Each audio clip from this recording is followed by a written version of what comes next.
jàpp na ne moom waaye li nga suuf boobu la yàlla na ko lépp nekk bala seen sëriñ ji fa lay si ne léegi moom ànd ak waa Pikine yëpp su ko defee lu daanaka moom jëmmam moom mooy tàmbale ba minuit dana ñaan bu ñaaree minuit waaye yow dana tàmbale ba 4 heures bu 4 heures rek mu ñaan sëñ Ousmane Gaye Bawol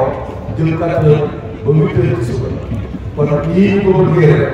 dañuy ñaan sax dañuy ñaanal sax wax yi ci quartier yi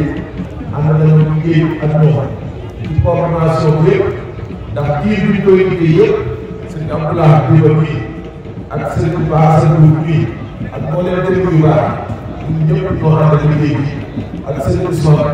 ak sëñ Abdoulaye ak Nooré noonu la ko jàppee ci kanam ñëpp rek kon ñu leen di sant di leen gërëm ci turu sëñ di leen ñaanale suñu borom gën leen a dëgëral ci doole seen gën leen a tàkk la dafa leen tàkk wéru teel ak jeexu ndigal rawatina jeexu turu yàlla yàlla na ko sëñ bi defal ñu ngi sant ñëpp nag di leen gërëm di jox kàddu yi sëñ soñ yi te ñaan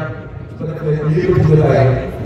boo seen kilifa bu ñëw mottali ndax noonu la duggee ba pare incha allah ñu ngi leen sant bu baax di leen gërëm.